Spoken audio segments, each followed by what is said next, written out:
PlayStation versus Xbox. That's the age-old battle we always hear about, but what if I told you Sony doesn't even see Nintendo as competition? Except in one place, Japan.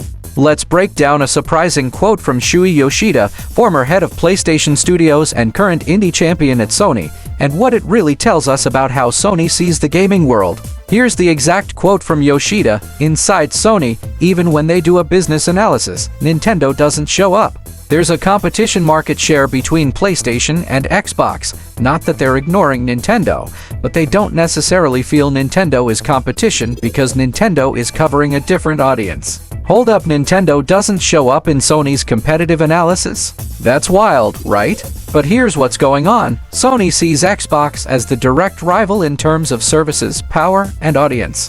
Think cinematic AAA games, online services, and now subscriptions like Game Pass versus PS Plus. Nintendo? Totally different game. They're doing portable hybrids, family-friendly, nostalgic IPs. It's not the same battlefield globally, at least. Now here's the kicker. Yoshida says, except for one market, it's Japan. Nintendo is hugely strong, and Xbox almost doesn't exist. PlayStation people working in Japan see Nintendo clearly as competition. In Japan, Sony can't ignore Nintendo because Nintendo dominates that market. Titles like Animal Crossing, Splatoon, and Pokémon aren't just popular, they're cultural staples. Meanwhile, Xbox has nearly zero footprint in Japan. So Sony's only real rival there? Nintendo. But here's the twist: Sony's been shifting focus away from Japan in recent years. Less development there, fewer Japan-first titles. So while Nintendo stays strong at home, PlayStation risks losing its roots. So what does this tell us? Sony and Microsoft are fighting the tech war: cloud gaming, subscriptions, cinematic experiences.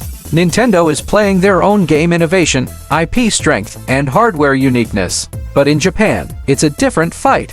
And it shows that regional market dynamics still matter. Nintendo isn't in Sony's peripheral vision, they're a direct rival in Japan. And that's something fans and analysts need to watch as Sony tries to grow global dominance while keeping its foothold in Japan. So, is Sony underestimating Nintendo? Or are they just focusing on a different kind of gamer? Let me know what you think in the comments. And hey, if you love breakdowns like this, hit that like button, sub for more gaming deep dives, and ring that bell so you don't miss what's next.